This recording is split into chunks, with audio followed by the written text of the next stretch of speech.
അടുത്ത നമ്മൾ പറയാൻ പോണത് അപ്രോച്ചസ് ഇൻ പ്രോബ്ലം സോൾവിങ്. എങ്ങനെയൊക്കെ നമുക്ക് അപ്രോച്ച് ചെയ്യാം ഒരു പ്രോബ്ലം സോൾവ് ചെയ്യുന്നത് എന്നുള്ളതാണ്. ഇത് ഭയങ്കര ഇമ്പോർട്ടൻ്റ് ആയ ഒരു കോൺസെപ്റ്റ് ആണ് കേട്ടോ. സോഫ്റ്റ്വെയർ ഡെവലപ്മെന്റ് ലൈഫ് സൈക്കിളിലും സോഫ്റ്റ്വെയർ ഡെവലപ്മെന്റിലും ഒക്കെ ഓക്കെ.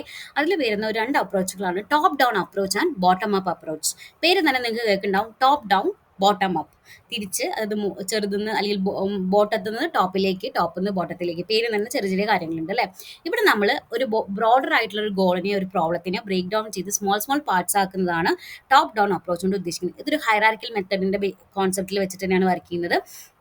ഒരു ബേസിക് ആയിട്ടുള്ള വലിയൊരു ഗോൾ ഉണ്ടാവും. ആ ഗോളിനെ നമ്മൾ സബ് ഗോൾ ആയിട്ട് ഡിവൈഡ് ചെയ്യുന്ന ആ ഒരു പ്രോസസ്സിന് തന്നെയാണ് നമ്മൾ എന്ത് പറയുക, ടോപ്പ് ഡൗൺ അപ്രോച്ച് എന്ന് പറയുന്നത്. ഓക്കെ, അതിൻ്റെ മെയിനായിട്ട് ഇതൊരു ക്ലാരിറ്റി ഉള്ളൊരു പ്ലാൻ ആയിരിക്കും. സോ ഈ ഒരു അപ്രോച്ച് ഭയങ്കര സ്പെസിഫിക്കലി നമുക്ക് ഒരുപാട് കാര്യങ്ങൾ സിസ്റ്റമാറ്റിക് ആയിട്ട് നമുക്ക് അപ്രോച്ച് ചെയ്യാൻ പറ്റുന്ന ഒരു കോൺസെപ്റ്റാണ്. ക്ലിയർ ഡയറക്ഷൻ ഉണ്ടാവും, അതുപോലെ നമുക്ക് സ്ട്രക്ചേർഡ് ആയിട്ടുള്ള ഒരു ഹൈറാർക്കി ഇതിനുണ്ട്.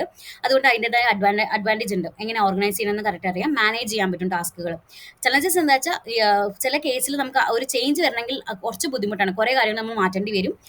ചില സമയത്ത് ഭയങ്കര ഡീറ്റെയിൽസിലേക്ക് നോക്കുന്നതുകൊണ്ട് ചില സമയത്ത് കുറച്ച് പ്രശ്നങ്ങളുണ്ടാവും. ഇതാണ് അതിൻ്റെ അഡ്വാൻറ്റേജുകളും ചലഞ്ചസുകളും പറയുന്നത്. ഓക്കെ, നമ്മളൊരു എക്സാമ്പിൾ പറയുകയാണെങ്കിൽ ഒരു സ്കൂളിൽ ഒരു ഇവന്റ് ഉണ്ട് വിചാരിക്കാം. അത് നിങ്ങൾക്കറിയാം, നിങ്ങൾ അവിടെയും ഒരുപാട് കാര്യങ്ങളുണ്ട്. ആ ഒരു സ്കൂൾ ഇവന്റ് നടക്കുന്നുണ്ടെങ്കിൽ ഒരുപാട് കാര്യങ്ങൾ കൂടിയാൽ മാത്രമേ ഈ സംഭവം നടക്കത്തുള്ളൂ. ഫസ്റ്റ് തന്നെ നമുക്ക് സീറ്റിംഗ് അറേഞ്ച്മെന്റ് കറക്റ്റ് ആയിട്ട് വേണം. അതുപോലെ സ്റ്റേജ് അറേഞ്ച്മെന്റ്സ് വേണം. ഞാൻ അതിൽ ഇൻക്ലൂഡ് ചെയ്തിട്ടില്ല, പക്ഷേ സ്റ്റേജ് അറേഞ്ച്മെന്റ്സ് വേണം. അതേപോലെ റീഫ്രഷ്മെന്റ് ഓർഗനൈസ് ചെയ്യണം, ഇൻവിറ്റേഷൻസ് കൊടുക്കണം. ഈ മെയിൻ സംഭവത്തിന് നമ്മൾ എഗെയിൻ ഒന്ന് ഡിവൈഡ് ചെയ്ത് ഒന്ന് ആലോചിച്ച് നോക്കിയേ. സീറ്റുകൾ ഏതൊക്കെയാണ് സെലക്ട് ചെയ്യണം, ടേബിൾസ് എങ്ങനെ അറേഞ്ച് ചെയ്യണം എന്നുള്ളത് നോക്കണം. ഇനി റീഫ്രഷ്മെന്റ് കേസിലാണെങ്കിൽ ഒരു മെനു ചൂസ് ചെയ്യണം. അതേപോലെ കാറ്ററേഴ്സിനെ ഹയർ ചെയ്യണം, അവർ തമ്മിലുള്ള ബഡ്ജറ്റിംഗ് കാര്യങ്ങളൊക്കെ നോക്കണം. ഇൻവിറ്റേഷൻസ് ഡിസൈൻ ചെയ്യണം, അത് സെൻഡ് ചെയ്യണം. ഇനി സ്റ്റേജിന്റെ ഏരിയാസിലാണെങ്കിൽ അതിൻ്റെ ഇടയിൽ ഇനിയിപ്പോൾ ഒരു ഈവെന്റിന് നമ്മളൊരു ഒരു ചീഫ് ഗസ്റ്റിനെ നോക്കുകയാണെങ്കിൽ ചീഫ് ഗസ്റ്റ് ആരാന്ന് ചൂസ് ചെയ്യണം. അതിൽ അവരുടെ റിമ്യൂണറേഷൻ അങ്ങനത്തെ കാര്യങ്ങൾ നോക്കണം. അവർ വരുന്ന സമയത്ത് അവരെ ഹോൾഡ് ചെയ്യാൻ അതിനൊരു ടീം വേണം. സോ ഏത് കാര്യം എടുക്കുവാണെങ്കിലും നമ്മൾ ഇങ്ങനെ ഡിവൈഡ് ചെയ്യുമ്പോഴാണ്, അല്ലെങ്കിൽ ഒരു വലിയ വർക്കിനെ നമ്മൾ കുഞ്ഞു കുഞ്ഞു കഷ്ണങ്ങളായി ഡിവൈഡ് ചെയ്യുമ്പോഴാണ് നിങ്ങൾക്ക് മനസ്സിലാവുക, കുറച്ചൊന്നും ക്ലാരിറ്റി അതിൽ വരിക. സോ അങ്ങനെ ഡിവൈഡ് ചെയ്യുന്ന ഒരു കോൺസെപ്റ്റാണ് ടോപ്പ് ഡൗൺ അപ്രോച്ച്. അതായത് മെയിൻ സാധനത്തെ നമ്മൾ കുഞ്ഞു കുഞ്ഞു കഷ്ണങ്ങളാക്കി ഡിവൈഡ് ചെയ്ത് ആ കുഞ്ഞു കഷ്ണങ്ങളെ എഗെയിൻ നമ്മൾ സബ് പ്രോബ്ലമായിട്ട് ഡിവൈഡ് ചെയ്യുന്ന സമയത്തുള്ള ഒരു അപ്രോച്ചിനെയാണ് നമ്മൾ ടോപ്പ് ഡൗൺ അപ്രോച്ച് എന്ന് പറയാം. ഓക്കെ, ഇനി ബോട്ടം അപ്പ് അപ്രോച്ചിന്റെ പേര് തന്നെ നിങ്ങൾക്ക് അറിയാൻ പറ്റും. അതൊരു ഓപ്പോസിറ്റ് റൂട്ടാണ്. അതായത് നമ്മൾ സ്മോൾ കോമ്പണൻസുകൾ കൂട്ടി കൂട്ടി വെച്ച ശേഷം മാത്രമാണ് നമ്മൾ എന്ത് ചെയ്യുക, അതിനൊരു കംപ്ലീറ്റ് സൊല്യൂഷൻ ഉണ്ടാക്കി കൊടുക്കുക. പേര് തന്നെ മനസ്സിലായില്ലേ, നേരെ ഓപ്പോസിറ്റ് ആണ്. പഴയതിൻ്റെ അതായത് ടോപ്പ് ടു ബോട്ടം അപ്രോച്ച് പോലെ അല്ല, ഇത് കുറച്ച് ഡിഫറെൻ്റ് ആണ്.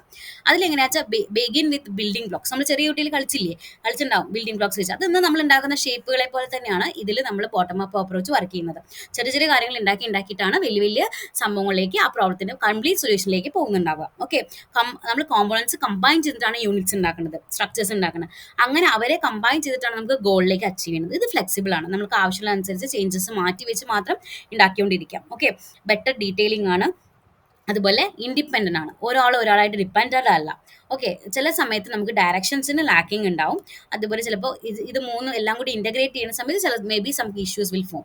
സോ ഒരു എക്സാമ്പിൾ പറയുകയാണെങ്കിൽ, നമുക്കൊരു കാർ ഉണ്ടാക്കണമെന്നുണ്ടെങ്കിൽ നമുക്ക് അതിന് ഓരോ ബോഡി ഫ്രെയിംസുകൾ ഉണ്ടാക്കണം, വീൽ ഉണ്ടാക്കണം, എഞ്ചിൻ ഉണ്ടാക്കണം, പെയിൻറ് ചെയ്യണം, ഫിനിഷ് ചെയ്യണം. ഇതെല്ലാം കയറ്റിയാൽ മാത്രമേ അത് കംപ്ലീറ്റ് സ്ട്രക്ചർ ഓഫ് കാർ ആവുള്ളൂ. ആ കോൺസെപ്റ്റ് ആണ് ബോട്ടം അപ്പ് അപ്രോച്ച് എന്ന് പറയുന്നത്. അതായത് നമ്മളുടെ എന്താണ് നമ്മൾ ഉണ്ടാക്കാൻ ഉദ്ദേശിക്കുന്നത്, അതിൻ്റെ ഇനീഷ്യൽ സ്റ്റെപ്പുകളെല്ലാം ചെയ്തിട്ട് മാത്രമാണ് കംപ്ലീറ്റ് ആയിട്ട് നമുക്കൊരു സംഭവം ഉണ്ടാകുന്നത്. ഇപ്പോൾ ഒരു എക്സാമ്പിൾ ആയിട്ട് പറയുന്നത്, വേറൊരു എക്സാമ്പിൾ പറയാം. വീടുണ്ടാക്കുമ്പോൾ നമുക്ക് ആദ്യം സ്ട്രക്ചർ വേണം. ആ സ്ട്രക്ചറിൽ നമ്മൾ ഉണ്ടാക്കുന്ന കുഞ്ഞു കുഞ്ഞു ബ്ലോക്സ് വെച്ചിട്ടാണ് നമ്മൾ ഫുള്ളായിട്ടൊരു വീട് ഉണ്ടാക്കുന്നത്. So at the end only നമുക്ക് അതിനൊരു ഓക്കെ, ഇത് ഈ സൊല്യൂഷൻ ഉണ്ടായി, ഒരു വീടുണ്ടായി എന്ന് പറയാൻ പറ്റുള്ളൂ. ആ കോൺസെപ്റ്റാണ് ബോട്ടം അപ്പ് അപ്രോച്ച് എന്ന് പറയുന്നത്. അപ്പോൾ രണ്ട് അപ്രോച്ചസുകളുണ്ട്, ടോപ്പ് ഡൗണും ബോട്ടം അപ്പും. ഇത്രയും രണ്ട് കാര്യങ്ങളാണ്. Okay, thank you.